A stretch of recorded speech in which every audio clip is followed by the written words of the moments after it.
నీ ఉంటే నాకు చాలు యేసయ్యా, నీ వెంటే నేను ఉంటానయ్యా. నీ మాట చాలయ్యా, నీ చూపు చాలయ్యా, నీ తోడు చాలయ్యా. నాలుగవది నీ నీడ చాలయ్యా. ఈ భక్తుడు ఎందుకన్నాడు? నీ మాట చాలు.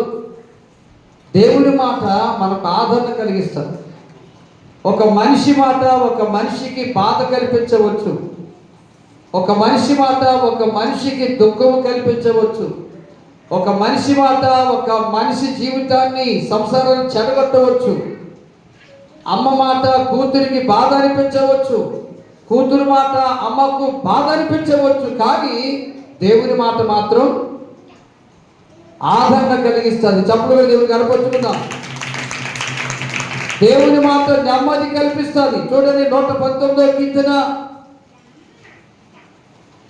50వ చరణంలో చూస్తే, నీ వాక్యములను బ్రతికించెను, నా బాధలో ఇదే నాకు నెమ్మది. ఏది నెమ్మది కలిగించేది? దేవుని మాట. వాక్యమే దేవుడు, దేవుడే వాక్యము. వాక్యమై ఉన్న దేవుడు నీతో మాట్లాడుతున్నప్పుడు ఆ మాట నీకు ఆదరణ కలిగిస్తుంది. ఆ మాట నీకు నెమ్మది కలిగిస్తుంది. అమ్మ మాట నీకు బాధ కల్పించవచ్చు. అమ్మ మాట నీకు దుఃఖం కల్పించవచ్చు. అమ్మ మాట నీకు వేదన కల్పించవచ్చు. కానీ అమ్మ ఒక మాట అన్నదని అడిగి దేవుని మందిరాన్ని మానేస్తే ఆదరణ కలిగే మాట నీకు దొరకదు. దీవెన కలిగే మాట నీకు దొరకదు. సంతోషాన్ని కలిగించే మాట నీకు దొరకదు. దేవుని సన్నిధిని మనం కోల్పోతే ఎంత నష్టపోతామో తెలుసా? చూడండి, మత్తయి సువార్త 12వ అధ్యాయం 43వ వచనం చదవండి. అపవిత్రాత్మ ఒక మనిషిని వదిలిపోయిన తర్వాత అది విశ్రాంతిని వెతుకుచు నీరు లేని చోట్ల తిరుగుచుండెను. విశ్రాంతి దొరకనందున నేను వదలి వచ్చిన నా ఇంటికి తిరిగి వెళ్ళేదనుకొని వచ్చి ఆ ఇంట ఎవరు లేక అది ఊడ్చి అమర్చి ఉండుట చూసి వెళ్ళి తనకంటే చెడ్డవైన మరి 7 దయ్యములను వెంట పెట్టుకొని వచ్చును. అది దానిలో ప్రవేశించి అక్కడనే కాపురముండును. దేవునికి స్తోత్రం చెబుదాం. హల్లెలూయా. ఒక మనిషిలో ఉన్న దెయ్యాన్ని దేవుడు వెళ్ళగొట్టాడండి. వెళ్ళగొట్టిన తర్వాత ఆ ఇల్లు ఖాళీగా ఉంది. దేవుడు దెయ్యాన్ని వెళ్ళగొట్టాడు కాబట్టి ఖాళీగా ఉంది. మరి ఖాళీగా ఉన్న ఇల్లును ఖాళీగా ఉంచేసింది. ఖాళీగా ఉంచేసింది కనుక ఆ వ్యక్తిలో చనిపోయిన దెయ్యము తనకు విశ్రాంతి కొరకు తిరిగింది. కొండలకు వెళ్ళింది, ఖాళీ లేదన్నాయి. అడవులకు వెళ్ళింది, ఖాళీ లేదన్నాయి. జలములలోకి వెళ్ళింది, ఖాళీ లేదన్నాయి.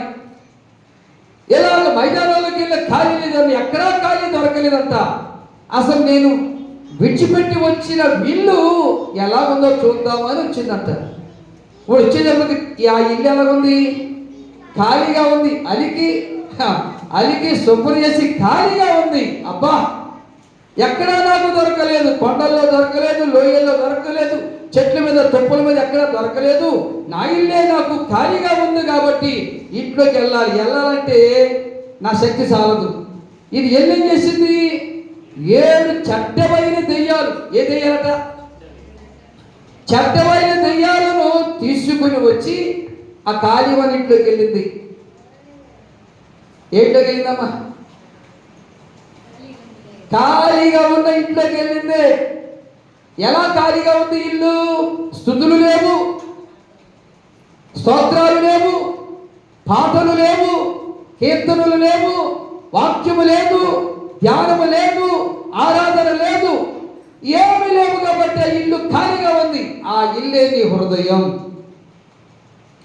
హృదయము స్తుతులతో నింపబడి నీ వాక్య గృహమును స్మరించుచుండే.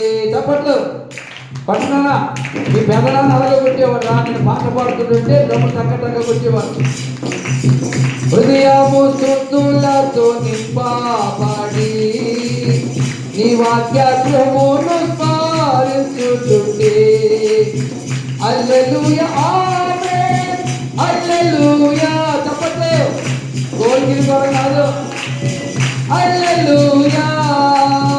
వర్ణింపనాలుగా చాలదయ్యా, వర్ణింపనాలుగా చాలదయ్యా. ప్రియా యేసురాజును నేను చూచిన చాలు, మహిమాలు నాయన తోడుండే చాలు. హల్లెలూయా. ఈ హృదయము స్తుతులతో నింపబడాలి. ప్రార్థన మానేసి ఇంటికాడ కూర్చుంటే స్తుతులు ఎక్కడి నుంచి వస్తాయి? ప్రార్థన మానేసి ఇంటికాడ కూర్చుంటే నీ హృదయంలో వాక్యం ఎలా ఉంటుంది? ప్రార్థన మానేసి ఇంటికాడ కూర్చుంటే ఆరాధన స్తోత్రాలు ఎక్కడి నుంచి వస్తాయి? ప్రార్థన మానేసి ఇంటికాడ కూర్చుంటే నలుగురు కలిసిన స్తోత్రాల స్తుతుల శక్తి ఎక్కడి నుంచి వస్తుంది? రాదు. అప్పుడు నీ హృదయం నీళ్ళు ఖాళీగా ఉంటుందట. వదిలిపోయిన దెయ్యమట 7 చెడ్డ దెయ్యాలు తీసుకొచ్చి లోపలికి వస్తాయి. కాబట్టి ప్రార్థన మానొద్దమ్మా. అమ్మ మీద అలిగినా, భర్త మీద అలిగినా,